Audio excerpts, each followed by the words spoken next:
सरदार साहब का नाम बोलते हैं ना तो वो नाम से ही वाइब्रेशन आता है। गांधी जी के कहने पर वड़ा प्रधान का पद छोड़ देने वाला निर्णय मैं मानता हूं कि दुनिया में नेतृत्व का स्वीकार करने वाली ऐसे व्यक्ति पूरी दुनिया में नहीं हो सकते। कि आज की युवा पीढ़ी कम से कम जो देश के विरोध में जो ताकतें काम कर रही है उनके सामने प्रतिकार करने की मानसिकता भी गंवा चुकी है। जिस तरह से सरदार साहब को बुलाने की एक कोशिश चली वो लंबे अरसे तक रही। सरदार साहब का स्टैच्यू ऑफ यूनिटी जो बनाया, सरदार साहब का दूसरा नाम ही यूनिटी है। जब डिस्कशन होती थी तो पहले बताते कि नहीं हमारे यूएस में ऐसा है, हमारे यूएस में ऐसा है। तब भी हम बताते थे कि भाई हमारे इंडिया में ऐसा है, आने वाला है। बोला नहीं नहीं यहाँ पर नहीं आएगा। समाज में भी ऑपोजिशन वाले होते हैं जो पहले कहा करते थे कि इंडिया में कुछ भी नहीं है। हाँ, जब पहले उनको लगता था कि कोई उम्मीद ही नहीं है। इजराइल में भी मुसलमान है, लेकिन आज वही मुसलमान इजराइल की ओर से हमास के सामने लड़ रहे हैं। मतलब कि वो पहले इजरायली है, नेशन फर्स्ट, उसके बाद वो मुसलमान है। आज हमारे साथ एक ऐसी शख्सियत है जिसका जीवन अनुभवों से भरा हुआ है।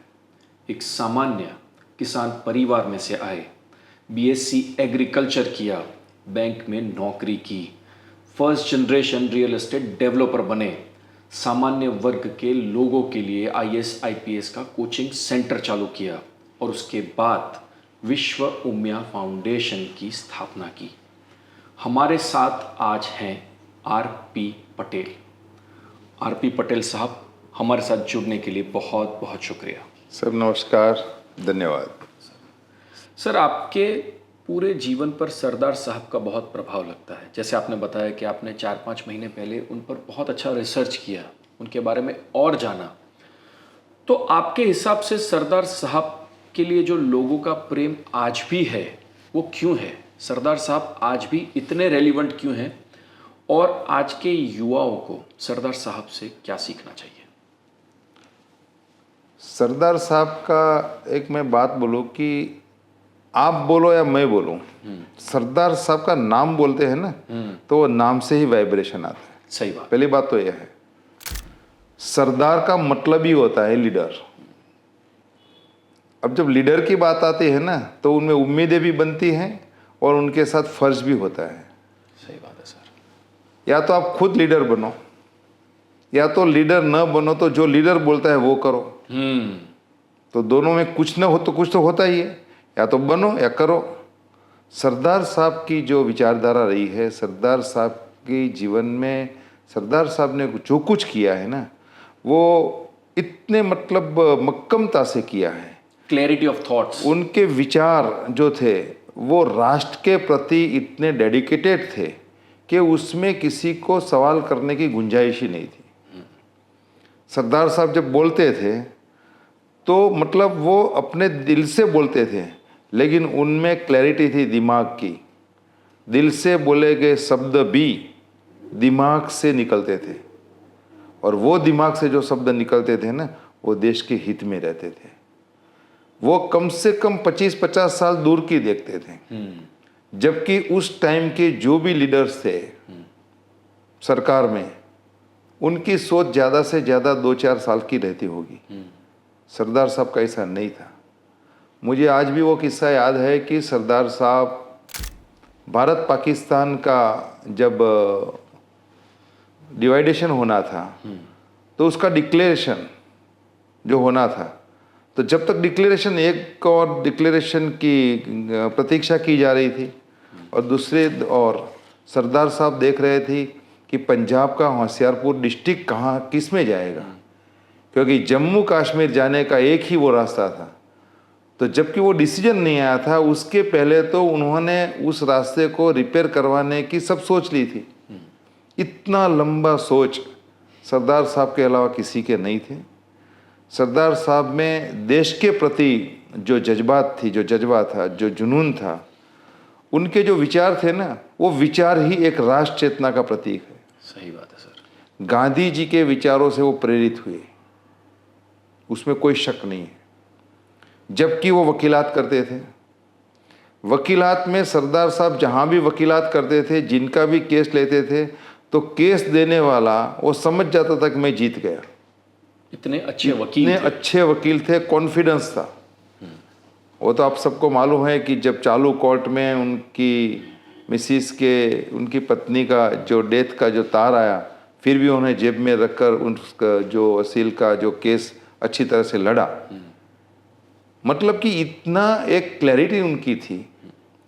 वकीलात जब छोड़ दी, गांधी जी के साथ चले, और जिस दिन उन्होंने अपने विदेशी कपड़ों को छोड़ दिया और स्वदेश की जो झुंबेश थी उसमें जब से लग गए, तो उन्होंने समाज में जब भी कुछ बात की है ना, वो क्लैरिटी के साथ की। चाहे वो बारडोली सत्याग्रह हो या चाहे हिंद छोड़ो की चळवळ हो, कुछ भी हो, सबके साथ। जबकि प्रधानमंडल की रचना होने वाली थी, 14 प्रांत में से करीब 15 प्रांत में से 12 प्रांत में से सरदार साहब का नाम आया था, 2 में से आचार्य कुलकर्णी का नाम आया था। उसी टाइम भी गांधी जी के कहने पर वड़ा प्रधान का पद छोड़ देने वाला बहुत बड़ी बात है निर्णय, सर, बहुत बड़ी बात। मैं मानता हूं कि दुनिया में नेतृत्व का स्वीकार करने वाली ऐसे व्यक्ति पूरी दुनिया में नहीं हो सकते। अपने नेता ने बोल दिया, उसने स्वीकार कर लिया। और स्वीकार किसके लिया? जो उस टाइम देश के लिए उनके सामने उतना वो परफेक्शन में नहीं थे, ऐसे वो सरदार साहब समझते थे, फिर भी उन्होंने एक्सेप्ट कर लिया। तो सरदार साहब के जो विचार जो है ना, वो आज भी वही प्रेरणा देते हैं। जब आज़ादी की लड़ाई शुरू हुई, जुम्बेश शुरू हुई, तो सरदार साहब और गांधी जी ने जो चेतना जगाई, और उसी चेतना को लेके एक आंदोलन का रूप पूरे देश में हो गया। युवा उनमें जुड़ने लगे, छोटे छोटे युवा भी उसी आज़ादी की जुम्बेश में अपने जान गंवा बैठे हैं। तो वो जो चेतना थी ना, वो चेतना आज नहीं दिख रही। आज़ादी मिल गई, आज़ादी के मिलने बाद हमको उसको संभालना है। जब संभालने बात आती है, तो आज की युवा पीढ़ी में क्या है? मुझे कभी कभी जब महसूस होता है ना, तो मैं सही में, ये मेरी आक्रामकता उसी एंगल से है कि आज की युवा पीढ़ी कम से कम जो देश के विरोध में जो मतलब ताकतें काम कर रही है, उनके सामने प्रतिकार करने की मानसिकता भी गंवा चुकी है। सही बात है सर। सिचुएशन ये बनता है कि जब मानसिकता ही नहीं, तो आप विरोध कैसे करेंगे? सनातन धर्म को लेके, वैदिक धर्म को लेके भारतीय संस्कृति आज जो पूरे देश में, पूरी दुनिया में अपनी एक जगह बना रही है, बन चुकी है, उसी के ऊपर अगर कोई भी राष्ट्र विरोधी ताकतें अगर काम करती है, उसको बर्बाद करने की, उसको गुमराह करने की कोशिशें करती है, तो उनका प्रतिकार जो होना है वो नहीं हो रहा, जो होना चाहिए क्योंकि यूथ के पास ही अपेक्षा है। अगर यूथ में वो चेतना नहीं है, सरदार साहब ने आज़ादी की जंग जब लड़ी, तो उनमें उस टाइम सरदार साहब और महात्मा गांधी जी के जो विचार थे, उनकी जो चेतना थी, वही चेतना आज हमारी युवा पीढ़ी में क्यों नहीं है? उनके सेक्रीफाइस को कहीं ना कहीं हम लोग भूल चुके हैं या टिकट फॉर ग्रांटेड ले लिया है? नहीं, सरदार साहब का सेक्रीफाइस जो था, उसको कहीं ना कहीं भुला दिया भी गया है। सही बात है। ऐसा नहीं कि भूल गए हैं। सरदार साहब के अवसान के बाद जिस तरह से सरदार साहब को बुलाने की एक कोशिश चली, वो लंबे अरसे तक रही। मैं नरेंद्र भाई का आभारी हूँ कि कम से कम नरेंद्र भाई ने वड़ा प्रधान बनने के बाद सरदार साहब का कद कैसा था और कितना बड़ा था ना, वो पूरी दुनिया को दिखाया। सरदार साहब का स्टैच्यू ऑफ यूनिटी जो बनाया, सरदार साहब का दूसरा नाम ही यूनिटी है यार, और इसीलिए उसको स्टैच्यू ऑफ यूनिटी का नाम दिया है। तो यूनिटी, स्टैच्यू ऑफ यूनिटी बनाकर सरदार साहब का कद, उनके विचारों का कद कितना बड़ा था, दुनिया में सबसे बड़ा था, वो नरेंद्र भाई ने प्रूव किया है। सही बात है सर। और इसी बात मुझे प्रेरित करती है कि सरदार साहब का इतना बड़ा कद जब पूरी दुनिया में सबसे बड़ा था, वही हमारे आदर्श होने चाहिए। उसी आदर्श को लेके आज की युवा पीढ़ी को चलना चाहिए। युवा पीढ़ी आज उसको भूल रही है, तो उसमें फिर से वो चेतना उजागर हो, फिर से वो चेतना जागरूक हो, उसी को लेकर 31 तारीख का एक कार्यक्रम हमने किया था, क्या सरदार गौरव गाथा। सर, आपने सरदार साहब को यूनिटी बताया, आपने सनातन की बात की। जब आप सनातन की बात कर रहे थे, तो सनातन के लिए आपका प्यार आपकी आंखों में दिख रहा था। आज सरदार साहब को उनके विचारों को समझे तो सनातन को बचाने के लिए, सनातन का प्रभाव बढ़ाने के लिए समुदायों को जोड़ना कितना ज़रूरी है? क्योंकि आप जानते हैं कि आज बहुत गंदी राजनीति के लिए लोग समाजों को, सनातन धर्म को डिवाइड करके उस पर रूल करना चाहते हैं। तो कितना ज़रूरी है ये?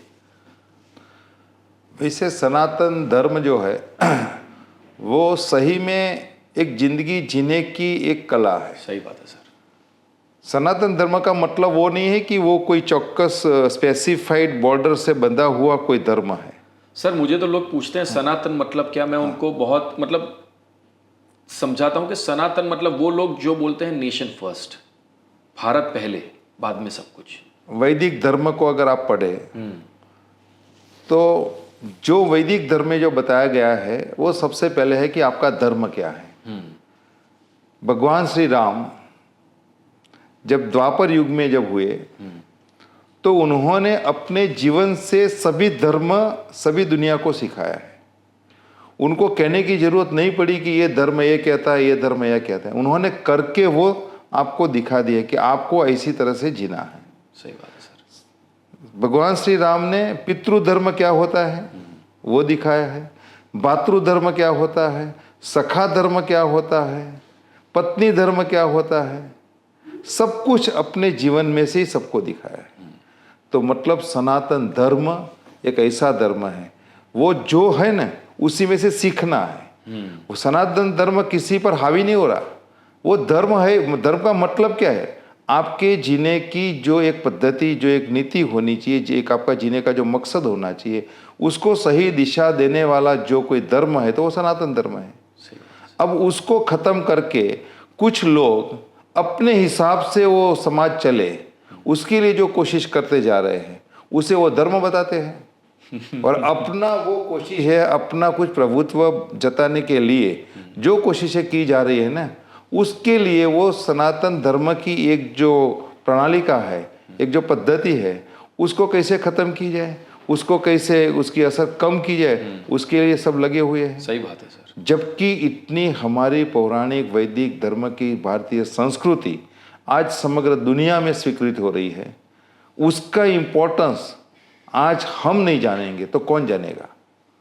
सनातन हिंदू धर्म, सनातन धर्म, वैदिक धर्म, उसी विचारधारा के साथ अगर काम करना है तो ये धर्म किसी को डिस्टर्ब नहीं करता। सनातन धर्म की जो विचारधारा है वो किसी को परेशान नहीं करती।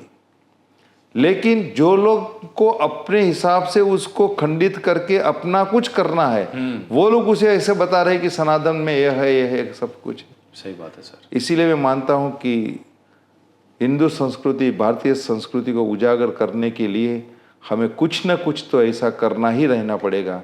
आज की युवा पीढ़ी में हमको हर हमेशा उसको सतर्क करना ही पड़ेगा कि सही में उनका मतलब क्या है, उनकी जिम्मेदारी क्या है। बहुत सही बात बताई सर। मैं आपको एक बात बताऊं कि आज की युवा पीढ़ी के बारे में मुझे जरूर कहना है कि हम जब सोचते हैं कि राष्ट्र चेतना की बात करते हैं, कुछ युवा लोगों को तो राष्ट्र चेतना के बारे में भी मालूम नहीं है कि राष्ट्र चेतना क्या होता है। शब्द बोलते हैं राष्ट्र चेतना होनी चाहिए, तो बोले हाँ साहब होनी चाहिए, लेकिन क्या होनी चाहिए? राष्ट्र चेतना का मतलब क्या है? वो लोग जब विदेश में जाते हैं तो एयरपोर्ट पे उतरते हैं तो विदेश के जो भी वहाँ के कानून है ना उसको पूरी तरह से सैल्यूट करके, उसको आदर करके उसका पालन करते हैं। जबकि वहाँ गंदगी नहीं करना, ट्रैफिक सेंस को ठीक से रखना, सब कुछ करते हैं। जब वापस आते हैं इंडिया में तो अपने देश में आते तो न मतलब कि अपने कानून का आदर करते हैं और वैसे कुछ भी कानून को तोड़ना उसको स्टेटस समझते हैं।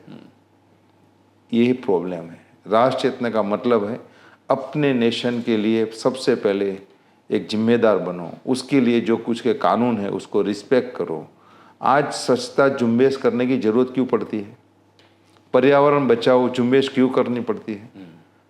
बड़ा प्रधान नरेंद्र मोदी साहब जो बता रहे हैं कि ये सब करना है, सफाई झुंबेश करना है, अभियान चलाना है, हरियाणा गुजरात भारत करना है, स्वच्छ भारत करना है, स्वस्थ भारत करना है, क्यों करना पड़ता है? इसीलिए हम लोग ही अगर उसको रिस्पेक्ट नहीं करते हैं तो उसके लिए हमको अभियान करना पड़ता है। सर, आपने युवाओं की बात की, विदेश की बात की। आज एक बहुत रेलिवेंट क्वेश्चन ये होता है कि भारत में कई ऐसे युवा हैं जो समझते हैं कि फॉरेन में ही फ्यूचर मिल सकता है।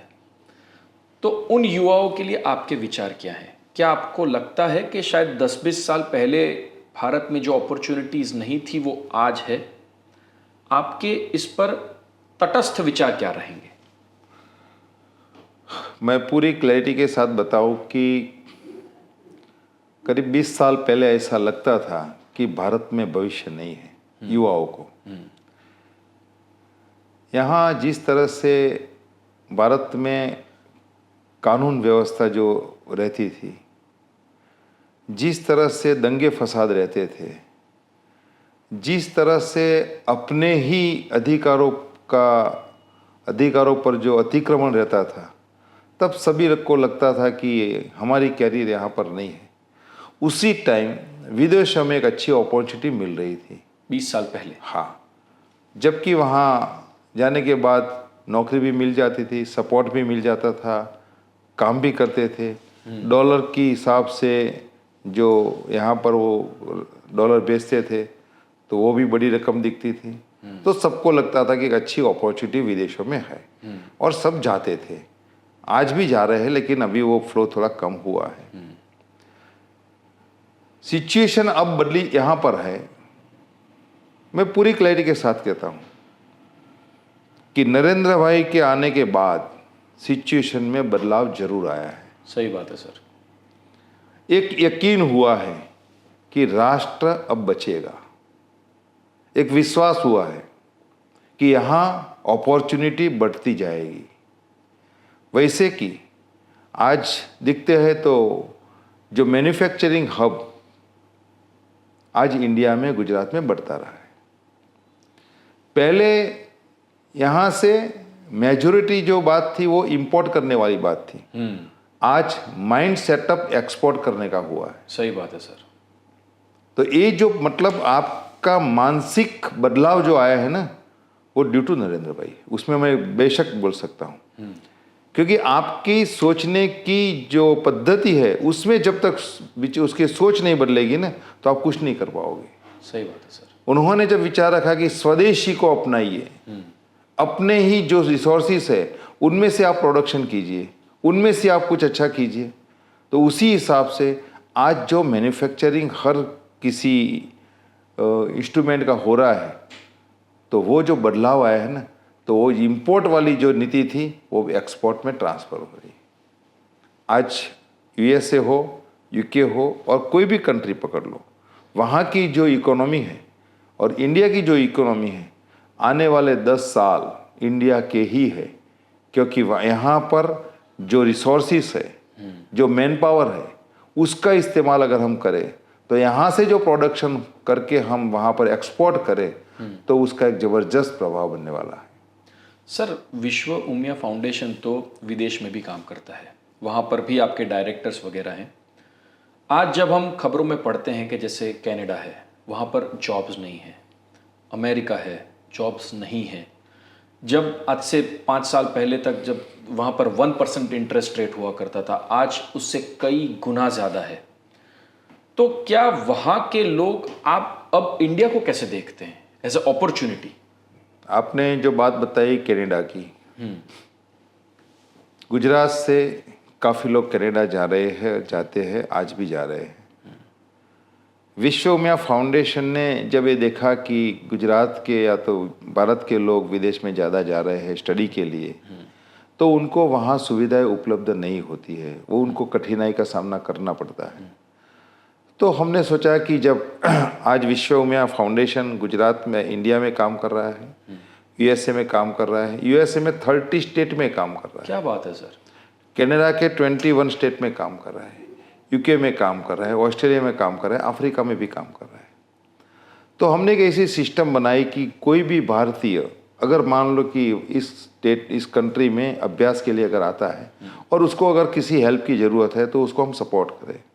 हमारी वहाँ की टीम ने भी एक्सेप्ट कर लिया कि अगर ऐसे कोई स्टूडेंट्स है तो उसको एयरपोर्ट से लेने के तक उनकी रहने खाने की सभी सुविधा भी उसको पर्याप्त करने का एक सिस्टम हमने रखा है।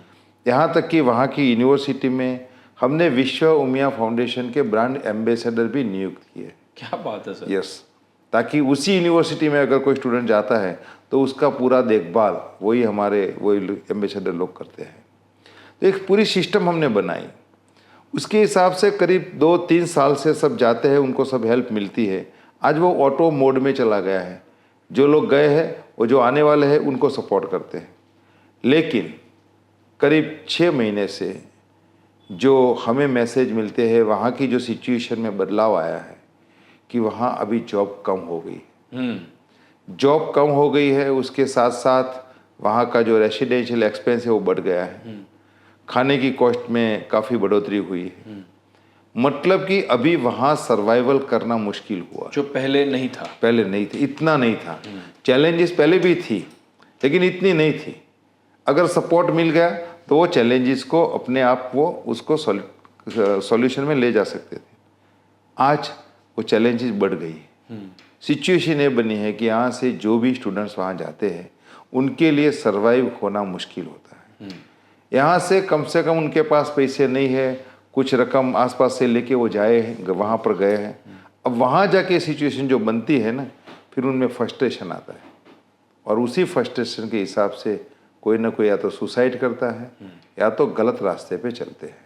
सही बात है सर। हमने उसी लिए सभी हमारे यूथ को भी अलर्ट किया है कि आप कहाँ पर भी जाओ, अगर वहाँ आप कोई भी मुश्किल में अगर आप हो तो हमारी वहाँ की जो टीम है उसका कांटेक्ट करो, उनके जाकर आपकी समस्या बताओ।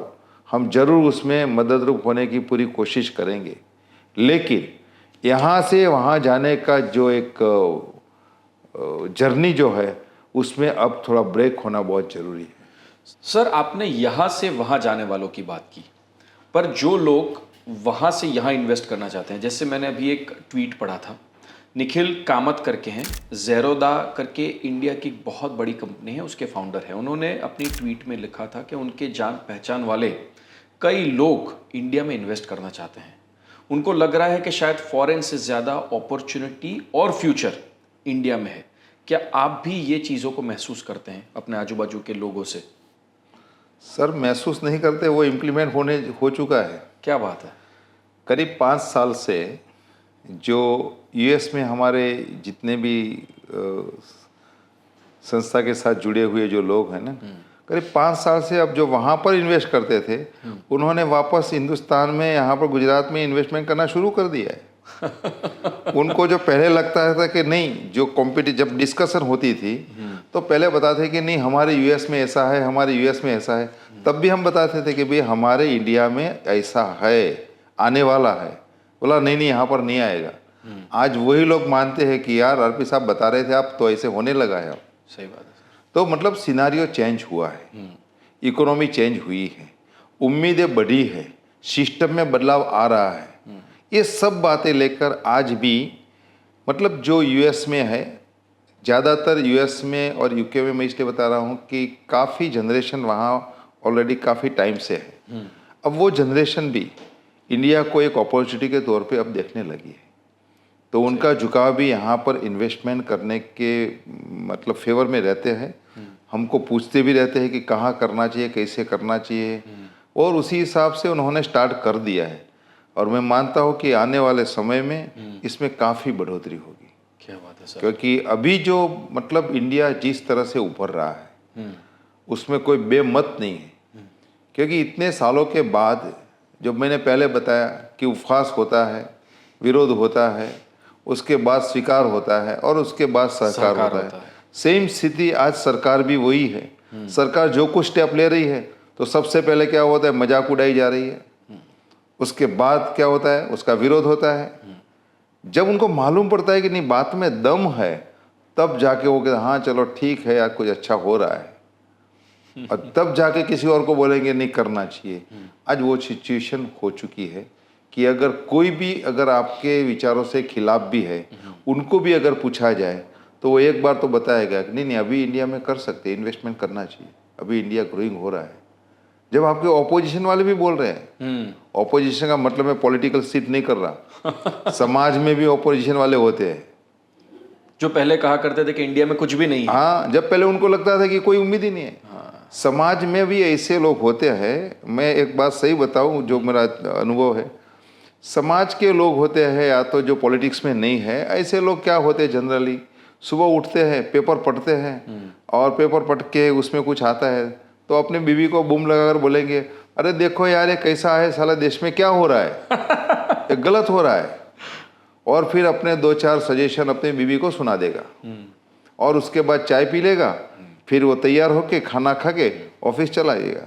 उनको कुछ नहीं करना है, सिर्फ चिंता जतानी ही है। किसके सामने? अपनी बीवी के सामने। सिर्फ कंप्लेन करनी है। कंप्लेन वो किसके बाकी सामने? कुछ नहीं सिर्फ करना। बीवी के सामने। वो कंप्लेन, वो कुछ मैटर को उनके विचार के लेके समाज के लिए काम करने की जो मानसिकता है ना, वो उनकी नहीं है। क्या बात। क्योंकि उनमें उनको परेशानी आती है। उनको तो सिर्फ बस एडवाइस देना है। आज दुनिया में सलाह देने वाले इतने लोग हैं कि थक चुके हैं हम। मैं सबको बोलता हूँ भी सलाह नहीं चाहिए, साथ चाहिए, काम साथ करने वाले लोग हाँ, चाहिए। लोग ऐसे आप आइए। तो ऐसे लोग जो पहले मना कर रहे थे, आज वही लोग बोलते हैं नहीं नहीं अभी तो अच्छा है, अभी इंडिया में अच्छा है। तो मतलब कि एक बात तो बनी है कि बदलाव आया है। सर, मैं अपने दोस्तों को बोलता हूँ कि हम सीधा कंपैरिजन अमेरिका के साथ करते हैं। उसकी 250 साल की फ्रीडम रही है। हम लोग तो उसके जुम्मा आधे भी नहीं पहुँचे हैं और हम अभी से नेगेटिव होंगे। शायद अमेरिका जिस दिन बना होगा उस दिन से तो ऐसा होगा नहीं, तो हम भी अपने कंट्री को वहाँ तक लेकर जा सकते हैं। सर, आपका जीवन संघर्ष, अनुभव, विजडम, करेज से भरा रहा। अगर आपको आपके जीवन के अनुभवों को निचोड़ के आज के युवाओं को एक मैसेज देना हो तो क्या देंगे? सबसे पहले तो मैं एक बताऊं कि जो भी हिंदुस्तान में रहते हैं, जो भी भारतीय है ना, उनको सबसे पहले भारतीय बनना चाहिए। क्या बात है सर। अगर आप भारतीय होके वो अगर नहीं सोचेंगे ना, तब तक आप भारत को यूएसए की कंपेयर में नहीं ला जा सकते। मैंने 2-4 दिन पहले एक वीडियो सुना था, उनमें जो बता रहा था, मैंने कभी उसका सही है क्या है गलत है वो नहीं मतलब चेक किया, लेकिन जो मैंने सुना कि इजराइल और हमास का युद्ध हुआ है। इजराइल में भी मुसलमान है, लेकिन आज वही मुसलमान इजराइल की ओर से हमास के सामने लड़ रहे हैं। मतलब कि वो पहले इजरायली है, नेशन फर्स्ट, उसके बाद वो मुसलमान है। जब हमारे देश में क्या है, पहले हम मुसलमान हैं, फिर हम हिंदुस्तानी हैं, फिर हम भारतीय हैं। जब आप अपने ही नेशन में अपने को ही अगर मान लो कि वो भारतीय नहीं समझते और अगर आप मान लो कि हमास को सपोर्ट कर रहे हैं, मतलब कि अपने ही देश में रह के अपने ही देश के दुश्मनों को आप सपोर्ट कर रहे हैं, तो कैसे मतलब भारत एक अपने प्रभाव बढ़ा पाएगा? सही बात है। यूएस में क्या है, कानून है और कानून का सही तरह से उसको वहाँ एग्जीक्यूशन किया जाता है। यहाँ पर अगर कानून का एग्जीक्यूशन करने जा रहे हैं तो इमीडिएटली ऐसे जो कहने वाले जो भारतीय है ना, वो आ जाते हैं रोड पे ह्यूमन राइट्स के नाम पे। और ह्यूमन राइट्स किसको सिखाते हैं? जो गलत करता है उसको नहीं कहते, जो गलत करता है उनके सामने अगर एक्शन लिए जाते हैं तो वो एक्शन के हिसाब से अगर उसको तकलीफ होती है तो उसके सामने ह्यूमन राइट्स खड़ा होता है सर, कि यार ये गरीब लोगों को क्यों मारे? अरे वो गरीब ने तो ये किया है। सर, वो गरीब बोलते हैं कि हमारे लिए हमारी किताब पहले है, देश बाद में है। तो वही तो सिचुएशन है भाई कि वो किताब जब किताब गलत नहीं है, किताब में तो सही लिखा है, लेकिन जो पढ़ने वाला है ना वो उसको उलट कर पढ़ता है। सही बात है सर। उसका अंडरस्टैंडिंग वो गलत करता है। किसी भी धर्म में कहीं पर भी किसी को नुकसान पहुंचाने वाली बात कहीं पर नहीं लिखी। हर कोई भी धर्म हो, चाहे वो हिंदू धर्म हो, इस्लाम हो, क्रिश्चियन हो, किसी भी, सब में लिखा है कि आप जो भी है दूसरों के प्रति आदर कीजिए, दूसरों के धर्म का आदर कीजिए। कहीं पर नहीं लिखा कि किसी और धर्म को आप खत्म कर दो, किसी और धर्म के लोगों को आप मार दो, नहीं लिखा।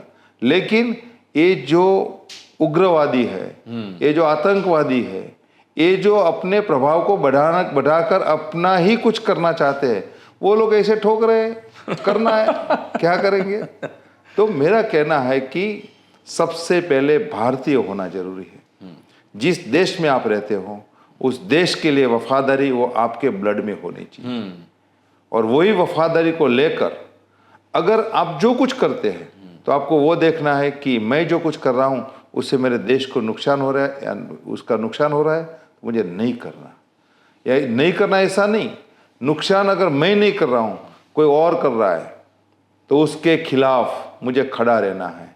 अगर ये मानसिकता अगर जो खड़ी रहेगी ना, तब जाकर भारत एक स्ट्रांग नेशन बनेगा। क्या बात है सर। तो हर भारतीय के लिए मैं, तो हर युवाओं के लिए तो मैं वही एक्सपेक्ट करता हूँ कि सबसे पहले राष्ट्र विरोधी जो ताकतें हैं उनके सामने प्रतिकार करने की मानसिकता बनाओ।